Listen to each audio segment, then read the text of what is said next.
To get things going, I'm going to ask one of our speakers, Henry Marquez, to do the honor of introducing our first speaker, who's going to be Yamil Kouri. Henry? Thank you very much, Larry, and good evening, good afternoon, everyone. So it is my pleasure to introduce Yamil Kouri. He doesn't need much of an introduction, but as you may know, he's a well-renowned philatelist in the world, especially on Cuba, Spain, and other areas. He is also the vice president of FIAF, Federación Interamericana de Filatelia, the federation that congregates all the federations in the Americas. And with that, I turn it over to you, Yamil. Thank you very much.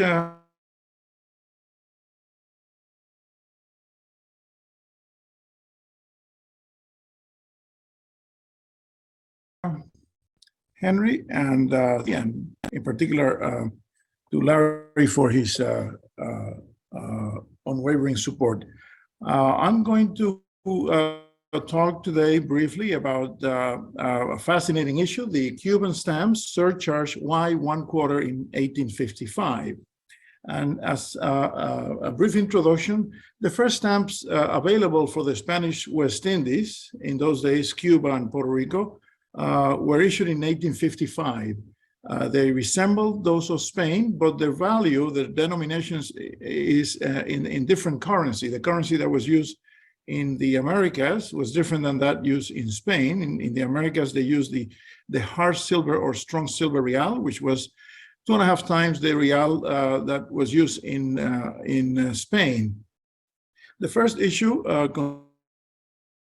consisted of three different values: half real, 1 real, and 2 reales. The first stamps had these watermark loops that I show here in the right lower quadrant.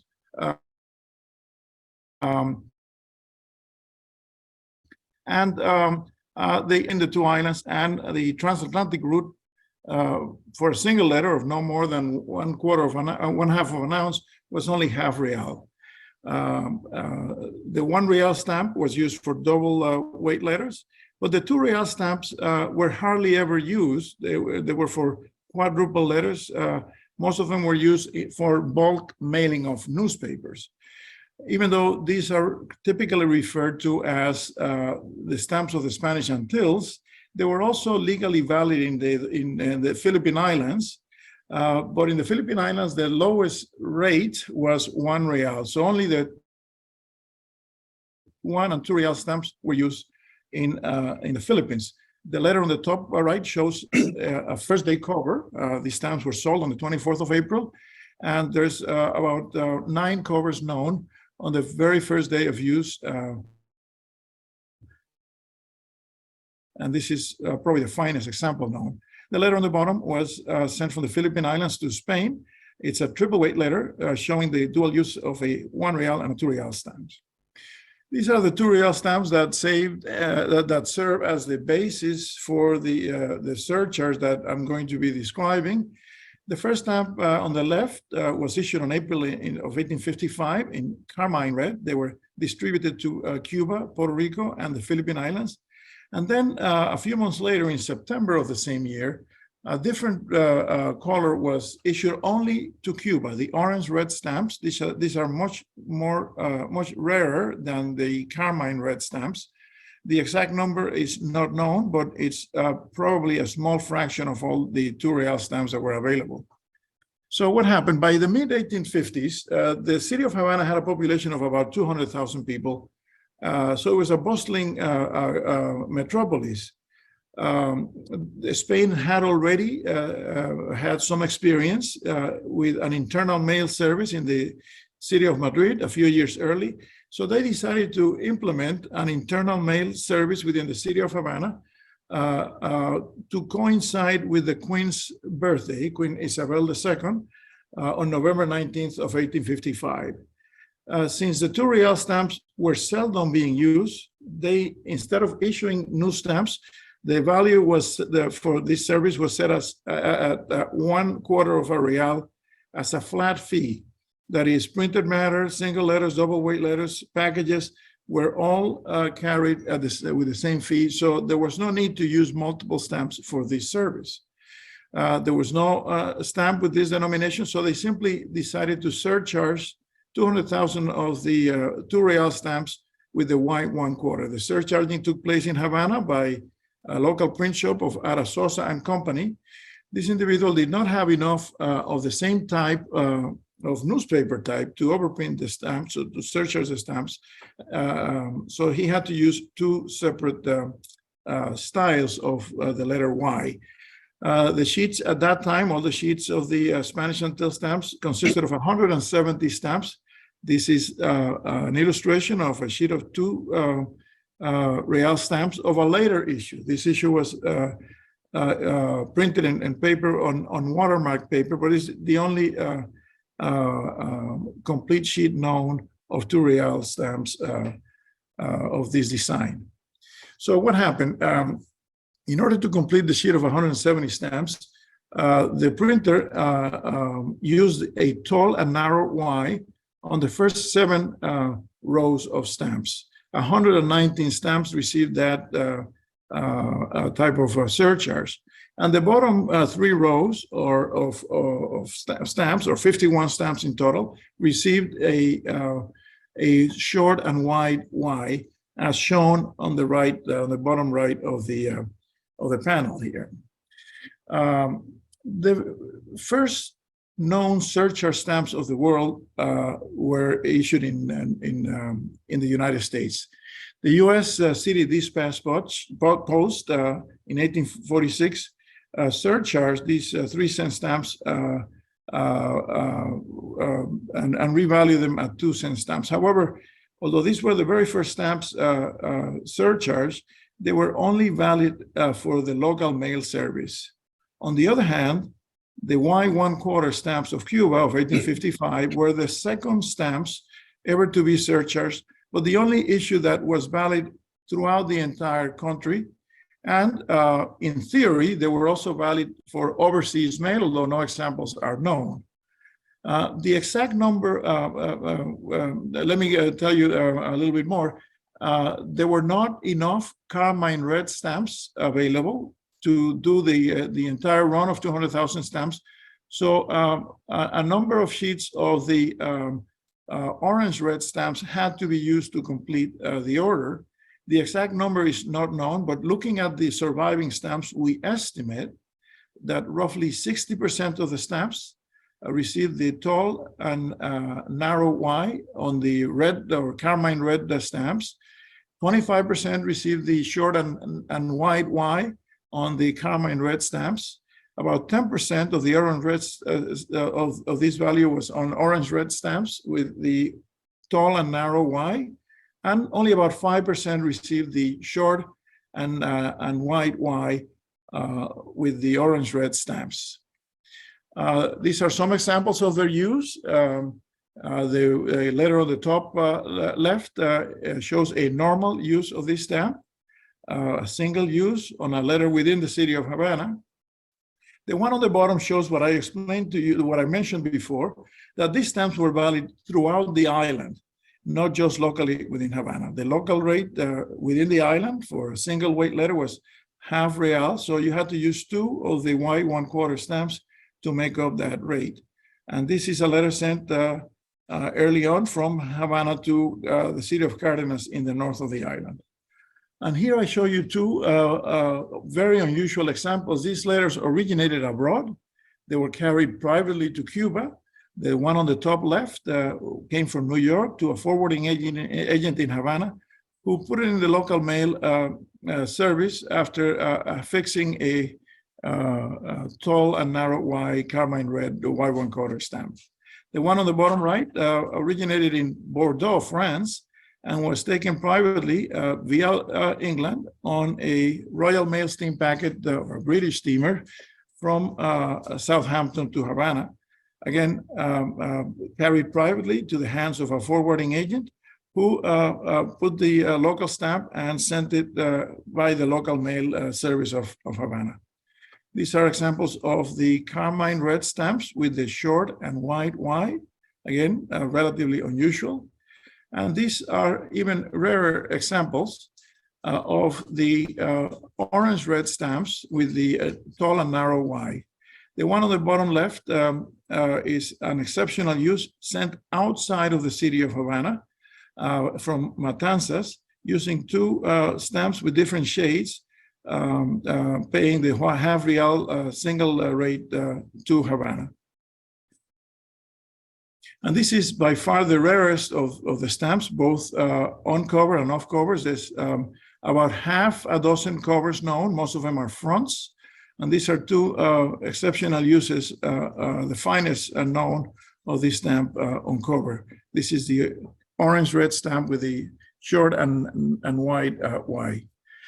I'm showing you the largest multiples of these stamps known in a private collection, just a pair, because these stamps were essentially sold out completely. So mint examples are scarce, multiples are quite rare. This use multiple indicates that it must have been used on a letter within the island and outside of the boundaries of the city of Havana. This is the largest block known by far. It's a fantastic item, auctioned in the 1930s in London.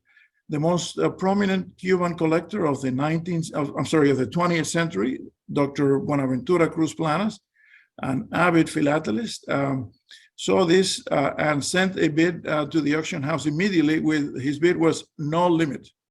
When the auction house responded to him, telling him that that bid was unacceptable, he wrote back saying, no limit plus 500 pounds over the next highest bid. And needless to say, he got it. And now this wonderful block resides in the Cuban Postal Museum in Havana. It has the rarer, the short and wide Y searchers. There's many constant searches varieties. I'm not going to get into too many of them, except for this one, which is the most striking one that is missing the fraction bar between the 1 and the 4.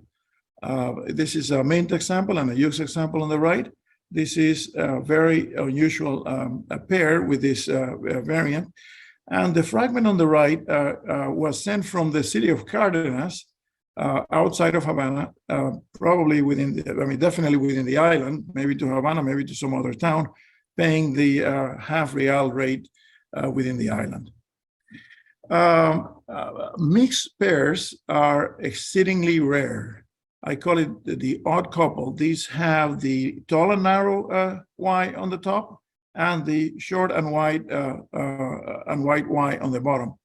If we look at random possibilities of pairs, there's about 313 possible pair combinations in a sheet of 170 stamps. If we look at only vertical pairs, there's 153 possible vertical pairs. However, to have both types of surcharge, they must be in rows 7 and 8. The random chance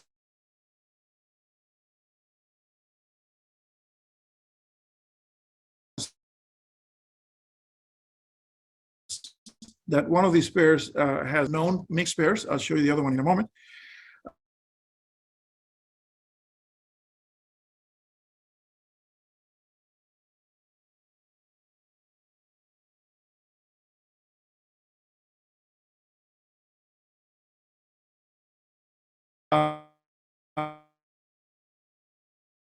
Is a pair of the orange-red stamps with the two types of surcharge. This is a fragment of a cover sent from Havana to the city of Cardenas in the north by railroad. It has this scarce marking, Cardenas Railroad. This 0 was used by the postal agent on board the train to obliterate the stamps. And if we look at the probability of one of these pairs having both surcharges on a carmine, on an orange-red stamp, it's only 0.81%. This wonderful item was described in 1910 by a pioneer Cuban postal historian, Dr. Antonio Barreras, who dubbed it the jewel of Cuban philately. And I think the name is very appropriate. In 2015, even though these stamps say 2014, they were released to the public in 2015. The Cuban Post Office issued, to me, somewhat controversial, a set of stamps named the 7 Wonders of Cuban Philately. And one of them undoubtedly is this item, which was shown here in this stamp. This is a remnant of the walls of the city of Havana that delineated the boundaries of the city. And this is indeed, in my opinion, one of the best items of Cuban philately, if not the best item. And as I mentioned, the stamps were sold out by the beginning of 1860. The Cuban Post Office realized that they were out of those stamps. And again, they hurriedly printed 200,000 copies of this new issue. This is another 2 real stamp issued in 1857 on watermark paper. The Cuban Post Office was highly criticized for being unprepared for this. And this is another fascinating issue that we will discuss hopefully in a subsequent presentation. The printer in this case ended up making combinations of the letters and numbers. And there's 24 different varieties of this stamp, which is found much more frequently than the ones from 1855. In the very first week of the service, the covers were received this hand stamp correo interior or internal mail, but that was a superfluous use of the postmark, and after a week or so, they stopped using it. So there's only about half a dozen letters known with this marking. This ends my brief of the most fascinating issues of Cuba, certainly, of Latin America. And thanks again for your opinion, well, for your attention. Thank you.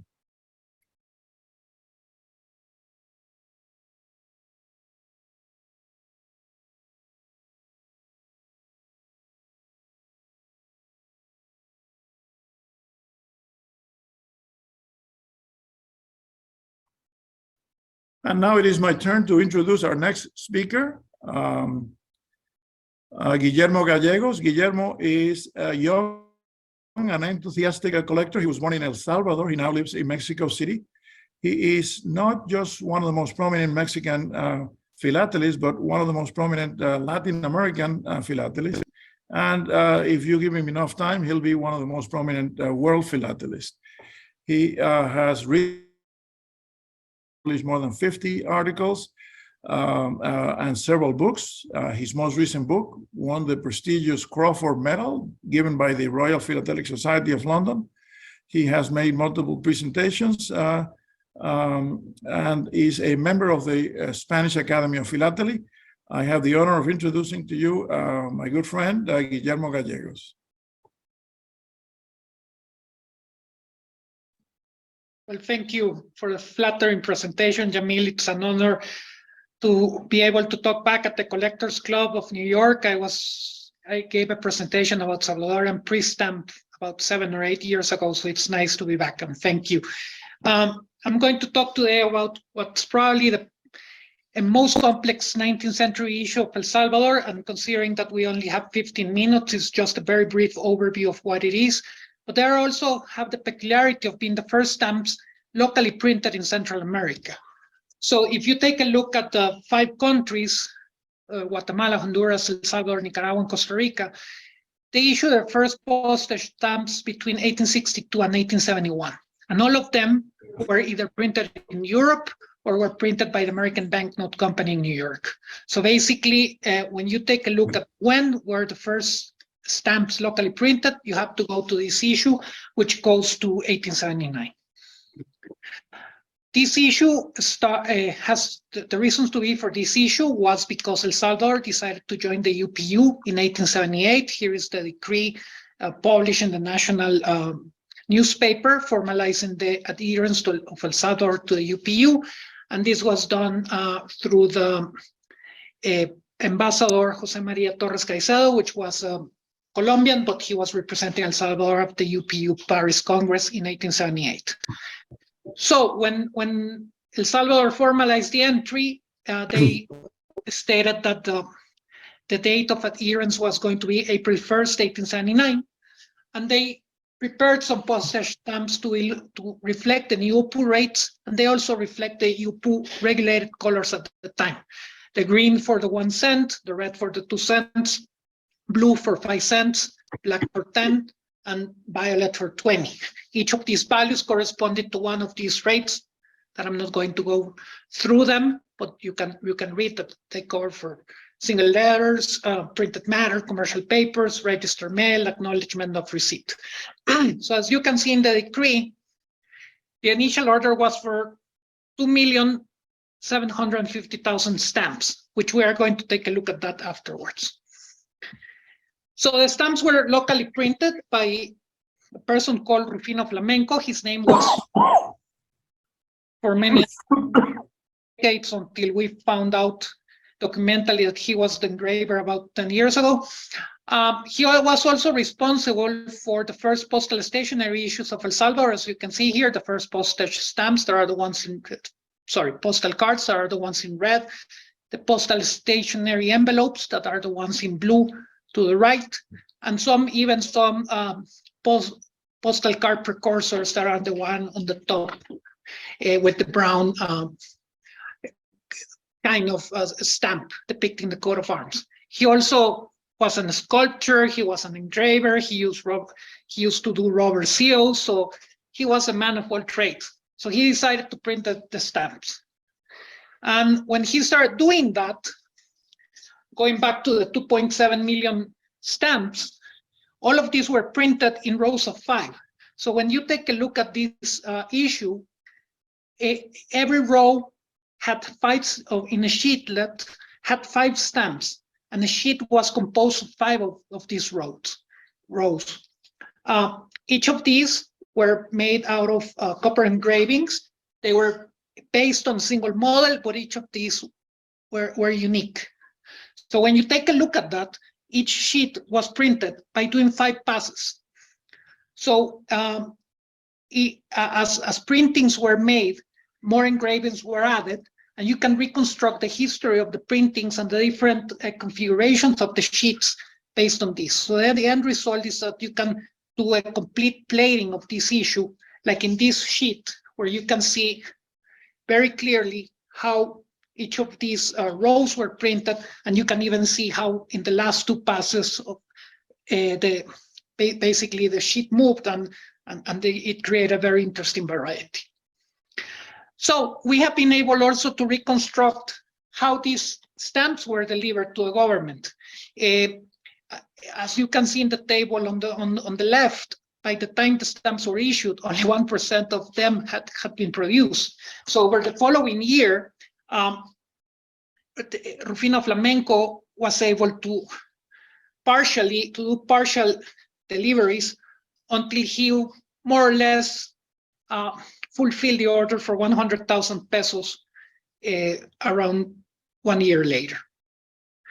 So going back to this 5 stamp row, each row is distinct. So when you saw the sheetlet, you can, on the previous slide, you can distinguish between each of the rows. They have distinct characteristics that allow you to plate each stamp according to its position in a row, but also each stamp within the row is different from the others, from the other 4. So it's kind of allows for a lot of complexity, and you can see, depending on the number of rows produced for each of the values, you will have different types. So you have 15 types for the 1 cent, same for the 2 cents, 25 for the 5 cents, and only 5 types for the last 2 values. When you add the number of printings, and there were many for each, especially 1 cent that had 9 printings, you end up with around 115 types for the 1 cent, 22 types for the 2 cents in 2 printings, 44 types for the 5, and the basic 5 types for the 10 and 20 cents. So it's kind of a complex issue to analyze, especially considering the availability of the material. In case of archival material, basically there is not that much. There is only one known color essay. This was confirmed by XRF, done at the Smithsonian National Postal Museum and documented in an article published in Spain. And now this only known color essay, which is also the first known color essay of a stamp locally printed in Central America, is quite unique and was exhibited in Monte Carlo at Monaco Phil in 2022. In terms of specimens, the only specimens that are known are the ones distributed to UPU members that got overprinted by the local administrations, like these ones that you see in the case of Natal. So if we, not going to go throughout all the details in this, but the important thing is that you can see that each row has a specific attributes, so that allow you to place an individual stamp into each of the rows.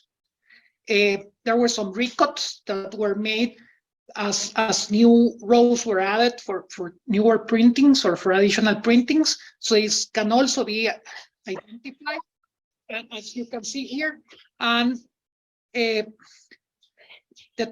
individual types have also very distinct characteristics that allow you to place them in each of the rows.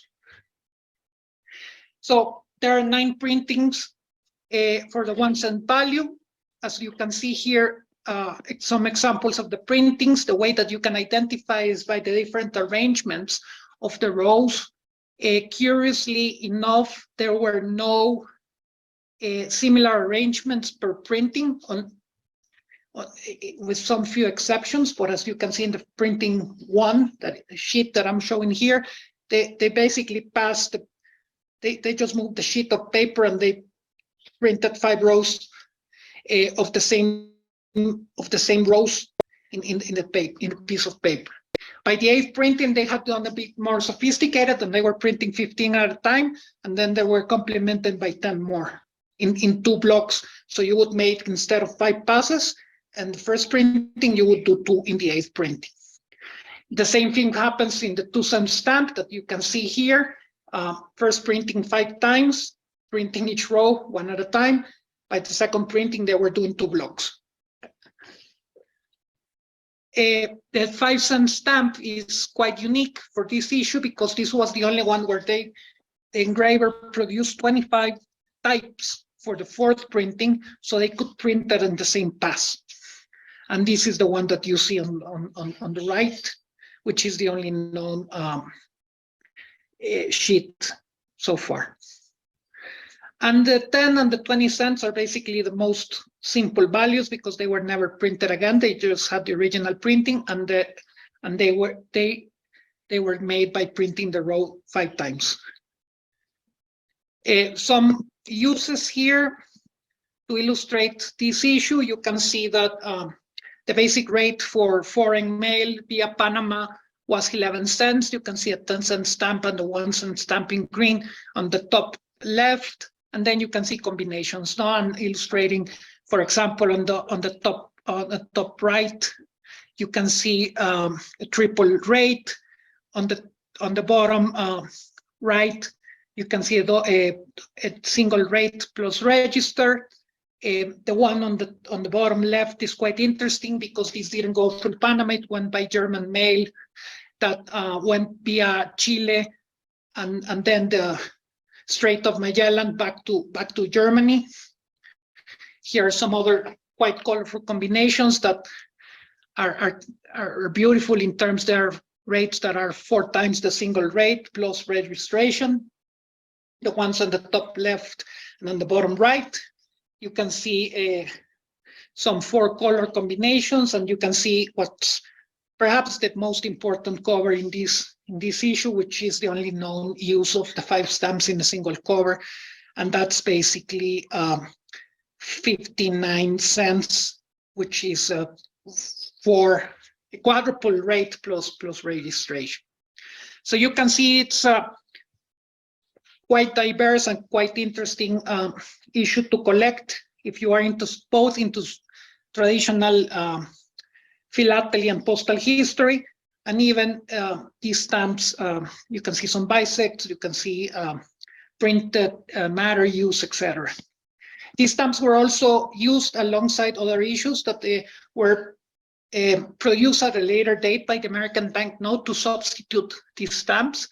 They're called the allegoric issues, and they were made between 1887 and 1889. So you can see combinations between the two issues. You can see also combinations with the aforementioned postal stationery issues that were introduced around the same time in the 1880s.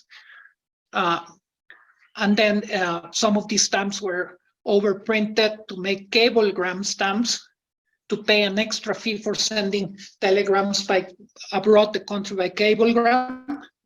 And they were, and lastly, there are some emergency issue stamps where this issue was overprinted, was hand stamped basically with a rubber, very crude hand stamp with 1889, because the National Palace that you see on the right burned down and the post office burned down. So they wanted to avoid the use of stolen stamps from the burned post office. No, so quite a different variety of use for 10 years.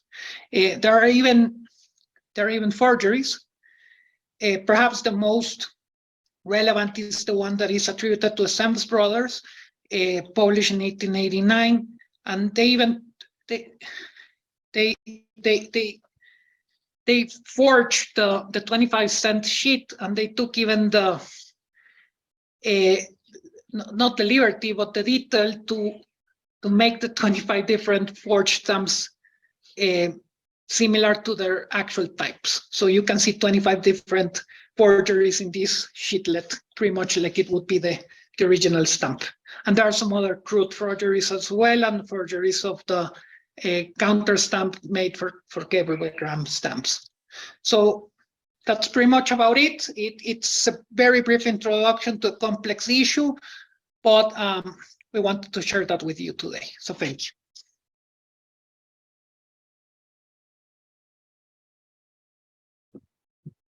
And afterwards, I would like to introduce our next speaker, Henry Marquez. Henry has been has specialized in Peru for more than 45 years. He's one of the premier Peruvian philatelists, member of FIAF, of several clubs, the Collectors Club of New York, Collectors Club of San Francisco, fellow of the Royal, member of the Royal Academy in Spain.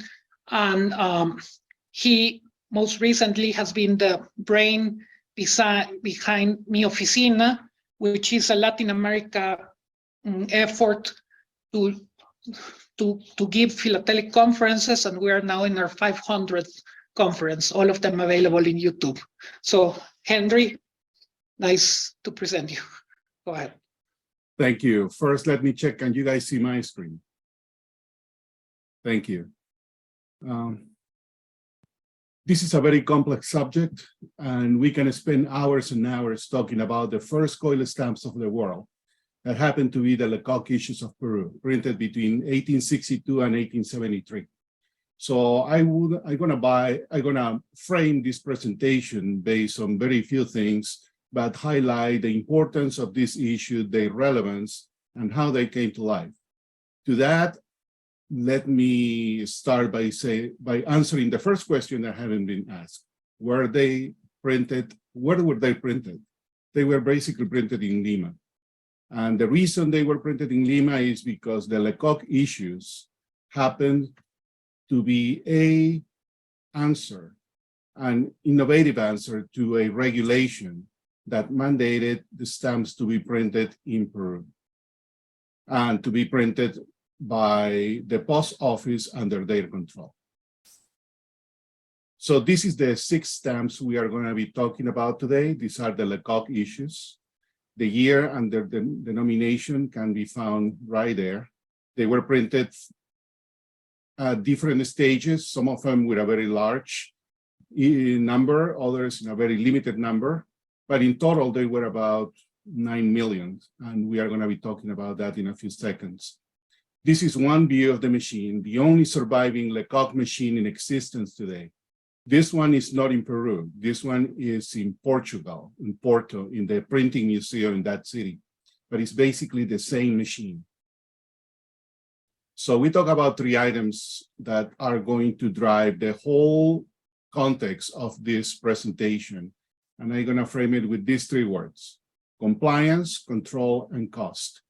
Compliance, because previous to this issue in Peru, there were lithographic stamps outsourced to a local printer.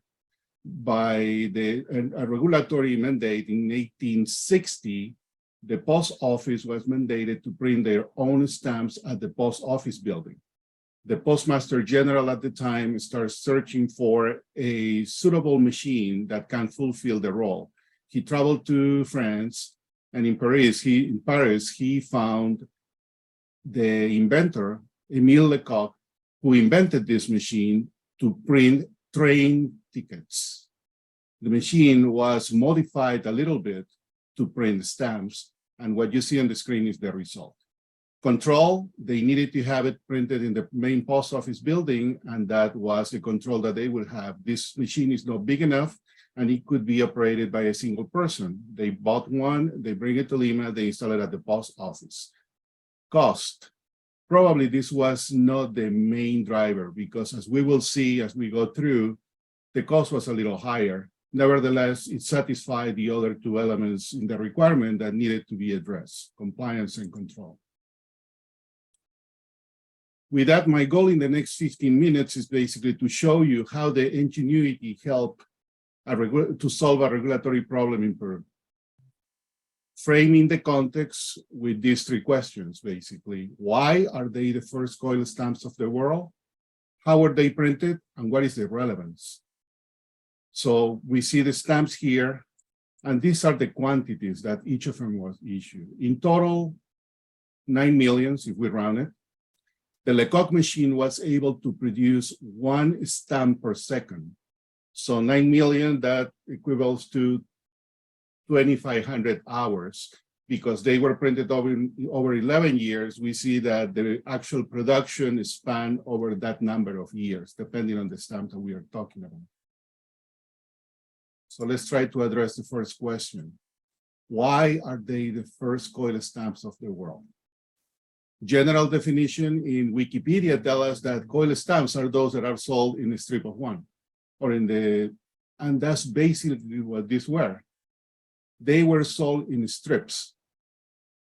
And these are the different issues as we would see. Multiples are kind of difficult to find in some of this, but for the most part, you will see that strips are interesting from the collecting perspective.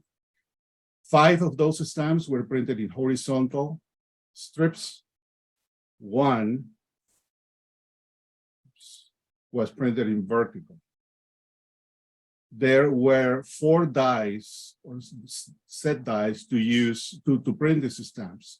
2 were brought from France, and 2 were actually manufactured in Lima. And you can see some quality difference that pretty much tell you where were they printed. Distribution. This is the longest strip known of any Lecoq issue. It has 40 stamps in approximately a 3 feet length strip. The 40 is the key number because this is a number divisible by 8 and also by 10. And during this time, the 1860s, Peru was going through their decimalization transformation. So that was an easy number to navigate with. We are looking at this strip of 40, 1 meter long, 3 feet. How was that strip made is the key item that we need to discuss. So basically, the way it was done is regular sheets of paper were cut in strips, and then one end pasted to the next end in order to create long strips of paper. Those long strips of paper produce a variety in these Lecoq issues, which is the overlap. This overlap is nothing but the joint of the 2 strips. The denomination of coil stamp typically comes from the distribution, not for actual production. So it's the coil that these Lecoq issues were distributed to the post office was not different than what we can get today, getting coil of stamps. There was no machine dispenser involved at all. It was just the way that they were distributed. And there is one variety that we also need to highlight here, and is related to the overlap.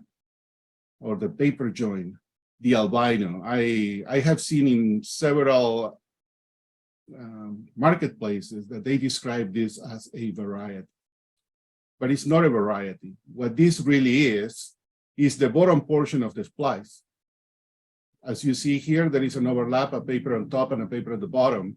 What happened here, if anything, this is an incomplete stamp. There is another part of paper that should be on top, representing the upper portion of the printing. So if you see albinos as a description, albinos do not exist in the Lecoq issues. What they are is a stamp missing another portion. There are a little elements that we could say could be albino, and it goes here and typically are associated to the splice. What happens here is a little portion of the gum went over the paper side, and then when the actual stamp was printed, this little portion was printed on top of the gum. So when they were soaked, in order to be removed from the piece of paper, that part of the ink also vanishes away and it creates a little albino portion. That could be the closest to albinos that we can really talk about this. So that's the first part. How are they printed? We mentioned this is the Lecoq machine. This is the actual machine, surviving machine, and then Museu Nacional da Impressa in Porto, Portugal. And this one gives us all the references, how the mechanics of this machine really worked. I pulled these images from an article written in an Italian magazine. Forgot the name right now. But they have a very good description. And as you would see here, the machine, which here has some electrical elements segregated later on, what happens is that the machine was activated by pedals. One pedal in order to keep the movement of the hammering device, which contained the two sections of the die, the upper portion with the ink and the lower portion with the embossing. And the second one was to stop the belt to be taking the movement force from the flying wheel. The flying wheel in this device, as we see it here, was used to keep a steady momentum of force. So every single strike of the hammering between the upper portion and the lower portion always had the same pressure. These two pedals were used to control that. This section below shows the compartment where the paper feeding device went through. There is a little belt here with pins that move the strip of paper 23 millimeters every single pass in order to move the next stamp. This component is very, very important because it creates some of the rarest varieties in this issue. As we go through the paper ribbon pass-through, the piercing pulling mechanism, as I like to call it, you would see that in between the stamps, there are some incisions, two little pinholes. And there is an interesting element in this, or an interesting variety in this strip that has only one, but if you would see it, it's more like a ripped a little bit. Main reason, this single pin has to do the whole work of the two in order to move the 23 millimeters. That's why this component here, that belt, with the combination of the pedals and the force coming from the file wheel, made that movement. When this thing failed, created this, the double prints.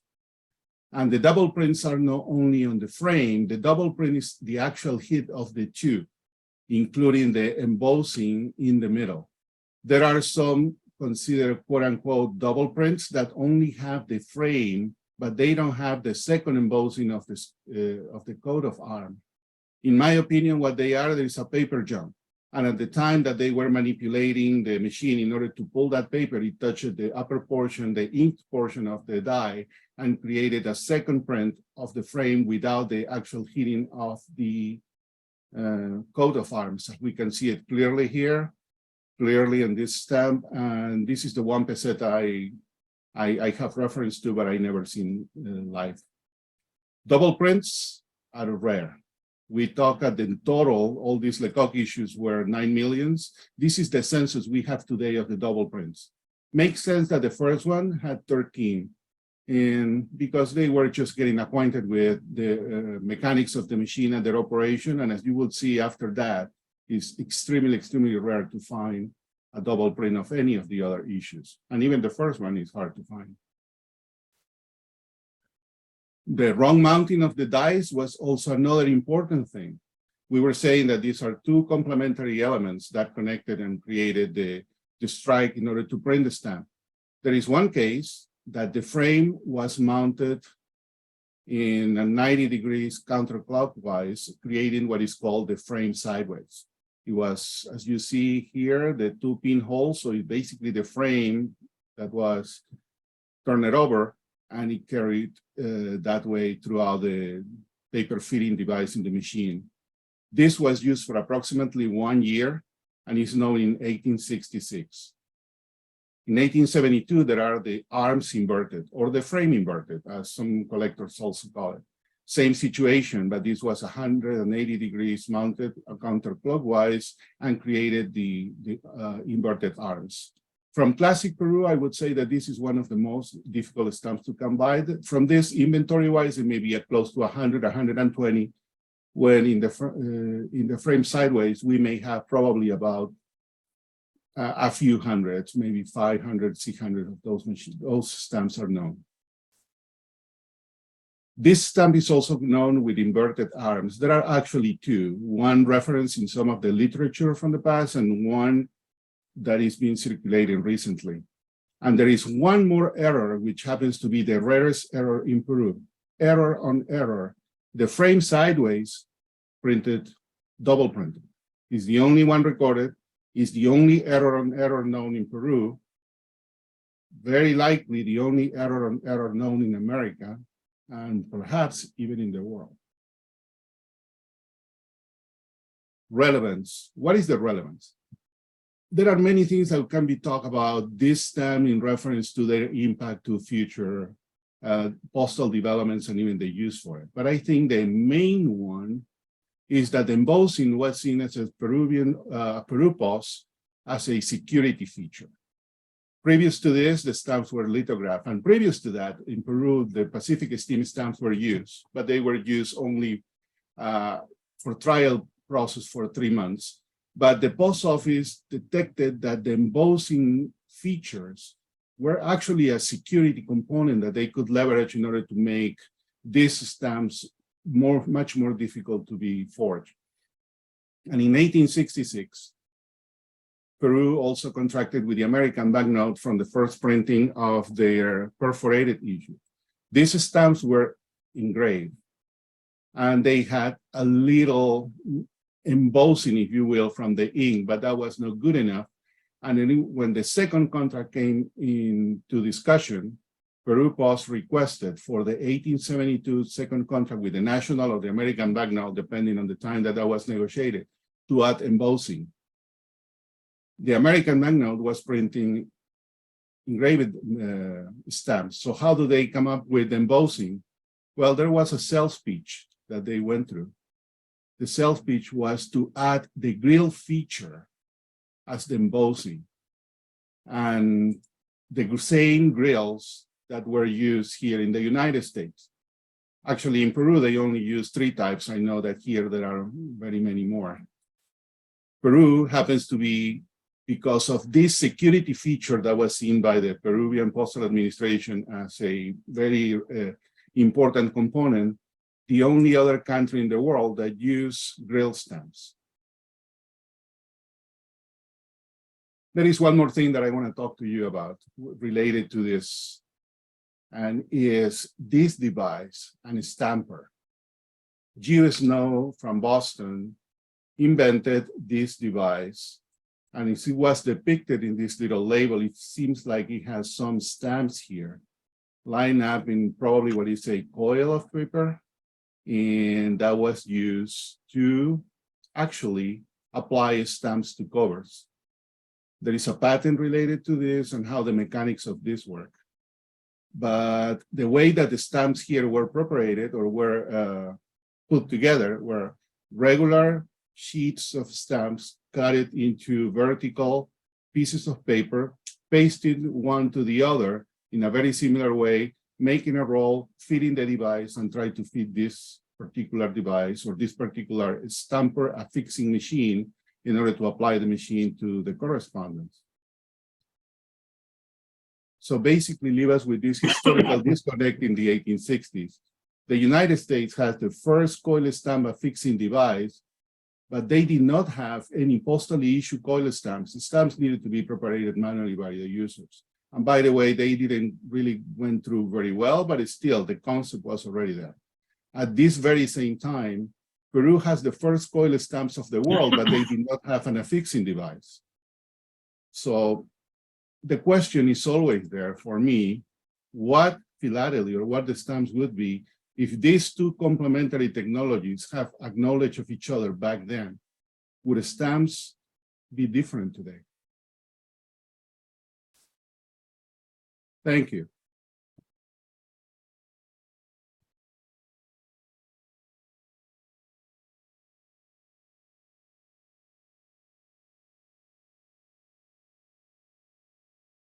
You're on mute, Larry. You're muted, Larry.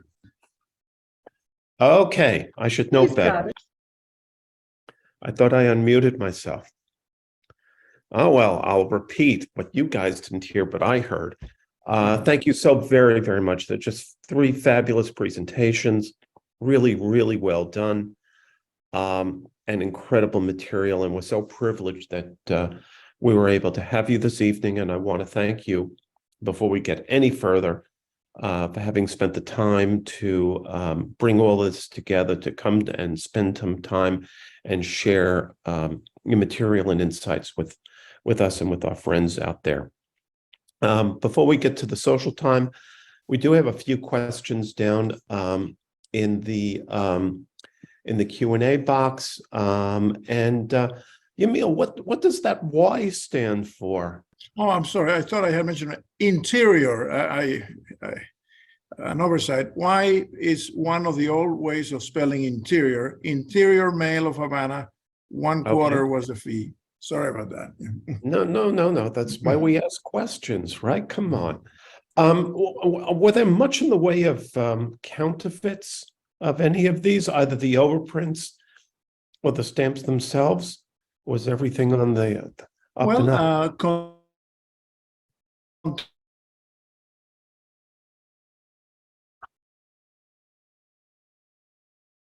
Temporary counterfeits of the 1855 erase the surcharge. Not doing a very good job. They are all used in the post office of the city of Matanzas, all heavily canceled, for which it has long been suspected that the postal clerk had something to do with it. If not doing the counterfeiting, certainly being an accomplice to the person who did who defrauded the post office. Okay. And modern forgeries are abundant. All of the 1855 stamps should have a certificate because forgeries are plentiful. I can imagine. You did talk about variety. Were there any inverts of the overprint? No, but in 1860 there was what I think is the first surcharge error in the world. It's what we call a composition error, in which the 4 in the fraction was put on top of the fraction. It's a 4/1. There's only one stamp known, used early on. The stamp was in the left lower corner of the sheet. Most likely, the post office recognized that error and corrected it early on before more stamps could be sold to the public. But no other errors in the surcharging process are known. Now, during this period of time, was Cuban mail picked up at the airport or delivered to people's homes? There was no airport back then, but you mean at the post office? Post office, yeah. Yeah, the interior mail of Havana had several drop boxes, and there were at least 3 daily pickups and delivery. In this case, they were delivered to the addressees. Normally, mail from elsewhere within the island had to be picked up at the post office. Okay. 3 pickups a day, huh? You could conduct a correspondence I know. back and forth with a person within the city. Yeah. I mean, when we lived in London in the very, very early 80s, 2 deliveries a day. Now I won't discuss it. Turning to Peruvian coils, these coils that you were speaking about, do they relate in any way to the later coil issues that the authorities issued there? I don't know if I understood the question. The later issues, meaning in Peru, there are other coil stamps in the early 19th century, in the 20th century, sorry. Right. There is no correlation in between. And actually, the concept of a coil stamp, in my opinion, came from 2 reasons, right? In general, it was a distribution and the retail sale to the end user. And it carried the name coil just because they needed to prepare the coils. This one had no dispenser or anything in that way, but they were distributed in coils. And I do not know if they may have inspired the retail distribution later or not, but at least in Peru, that wasn't the case. I don't know if that answered the question, probably. I think it does. I think it does. I'm going to stop the Q&A here, and the crack team's going to bring everybody over. And while they're doing that, I've got a couple of things I do want to talk about. First, we've got the next 3 programs coming up in 2 weeks' time. December 21st, we have our first holiday program, and we're going to be having 3 presentations on Christmas, Hanukkah, and Kwanzaa, all from a philatelic perspective. So I'm really looking forward to that, and I hope you can all join us. I think that's going to be a lot of fun, and we've got some great people who are going to be talking. So you want to be here for that. Then on January 4th next year, Elliot Gruber is going to be showing us some of the treasures from the Smithsonian National Postal Museum, and that's going to be really splendid. And then 2 weeks after that, we're beginning a new sub-series, which is, we're calling it here Philatelic Luminaries, and we're going to have as our guest Joseph Hackney. And those of you who know him and know of him know that he is, without question, one of the leading, very, very leading philatelists in the world. And I can assure you that's going to be an extraordinary evening, and you're not going to want to miss it. In about 24 hours, you'll all get emails following up on this evening's program, and you'll have links in there to subscribe. But if you want to go further than that, we have laid out a tremendous program 2023. It takes us through the entirety of the year through to December of 23, every month except during the summer when we take off.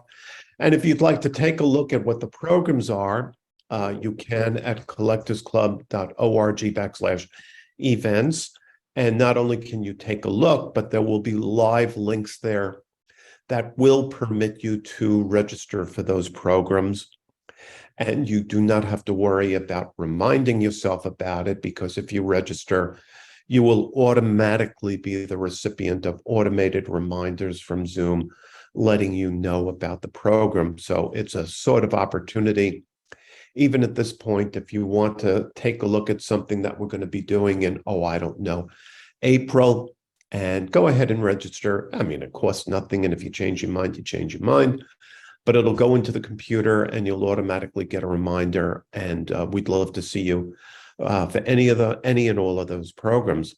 Lastly, any comments, suggestions, admonitions, whichever, feel free to email us at webinars@collectorsclub.org. And, we'd love to hear from you, and we actually respond. So, feel free to let us know what you think. Webinars@collectorsclub.org. And with that, I take this down. and it looks like we've done well. I think that's Dan Walker who has his hand up. Yes. I have a question for Salvador. Do you need to plate the stamps of Salvador, the first local issue of Salvador, or can you do it with individual stamps? You can plate with individual stamps because you will be able to determine first the row, then whether it's an original or a recut state, and finally the position within the row.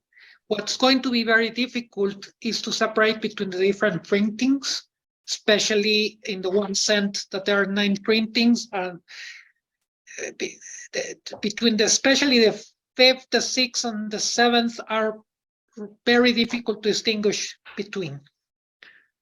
Thank you very much. That was an excellent presentation for all 3 of you, and thank you for sharing that knowledge with us. Thank you. Wade, you have your hand up. Yes, I do. That's unusual. Usually I just butt in. No. But Yamil mentioned that there was no errors in the fractions, but I thought he said that the line was missing in a couple of the he had used, and I thought it was a mint stamp that was missing the denominator, the whatever that line is called. Yeah, I mean, I don't know if you call that an error or a printing variety. There's multiple examples known. There's also multiple examples with, a broken Y or crooked number.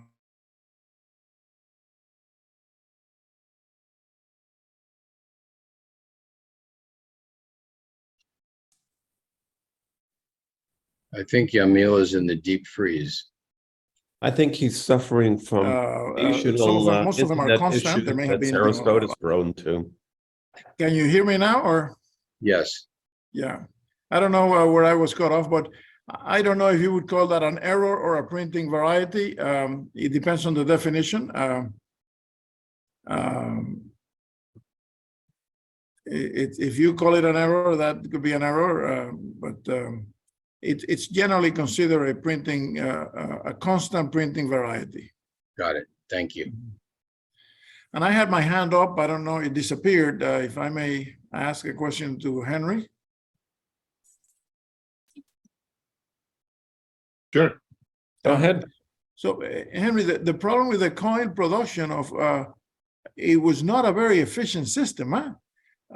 In order to make a large number of stamps, it would take many hours and many clerks to do the printing, right? Yes and no.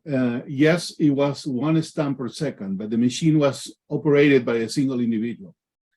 And that's the reason of the 2 pedals. Yes, mass production with the Lecoq machine probably was not the smart way to go. I'm pretty sure some innovation would have been introduced at the time in order to make the machine more efficient, probably 2 hammering devices or something different. But being the initial machine printing this type of stamps and for the needs and the volume in Peru, definitely was very efficient. It satisfied the requirements. Single operator, they can just train another person to be the backup versus the lithographic process that took a long time, or even outsourcing printing to a third party like they later did with the ABM. Thank you. Sure. Michael Dixon, you have your hand up. Yes, indeed. First of all 3 of you are to be complimented on excellent presentations. Very interesting. But my main question is to my good friend Henry. As you know, Henry, I spent 20-odd years studying these issues and published a number of papers in the London Philatelist on the Lecoq issues, which were translated to the local Peruvian stamp journal. My question is this: the dinero and peseta issues comprise 2 dies, one for the frame and one for the embossed center. But when you come to the Tranchito, well, the Tranchito and the Yamita stamps, there's only a single die used. Have you any direction, any information at all why that change took place, why they gave up this printing with two components and down to one component? Yes, thank you, Michael. That's a very good question, and I have an answer for that. And the answer is they all have two dies, and let me elaborate on why. Finding the Lecoq machine at the National Postal Museum in Porto really tells you how the mechanic of the hammering really worked. The bottom portion required to have an element there, and that element would have been the other part of the die. Still, the top hammering getting the ink into the frame will rest into something below. That something below happened to be the other part of the die. The Yamita, the 2 cents, and the Trencito, the 5 cents, they both have some embossing. It's very rudimentary, but you can tell that the art craft that went into making those two versus the two made in France kind of give us a very good hint that, in fact, there were a two-piece component. Well, thank you for that information. I hadn't known that. Have you published that? Not yet, but I'm writing something about that. I plan to go to that museum next year, so to get a more inside information. Be interesting, because when I wrote my stuff, they hadn't discovered that machine. That came along later and was published in the Collectors Club, as I remember. Yep, Thank that's you. exactly right. It's very recent. Thank you. Anything else, guys?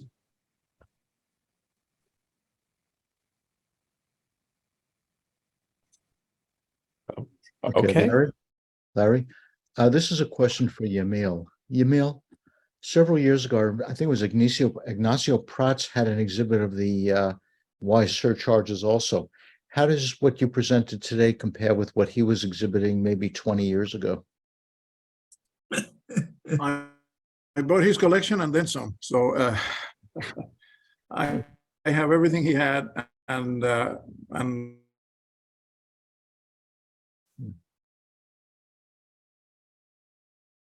Okay. Yeah, I think you froze again, Yamil. It's the Sarasota bandwidth. Sarasota bandwidth. Mhm. It's a laid back bandwidth. Yes. Yeah, we love it. We love the place, but and can you hear me now? Now we you're can cutting hear in and out, Yamil. I'm sorry. Yes, I bought Chachi's or Ignacio Prats collection, and I've added more items. So that's how it compares. It's larger, better than what he had. You know? Because I think at the time he considered it the most comprehensive collection of that material extent. Yeah. Okay. It was. Yeah, well, Until now. congratulations. Okay. Okay. Okay. There isn't anything else. Thank you. Okay. Thank Look, you I want to all. thank, I'm sorry. I just want to say thank you. There's been a very, very impressive presentation. 3 speakers on different related but yet disparate areas. It was very, very, very good. And they kept to their instructions. And also what I liked about it was in these very broad topics, they were able to show get their message across in the 15-minute allocation. Yeah. And that was exceptional, to be able to be clear and specific to the point. So thank you for that and for all the effort you guys put into this.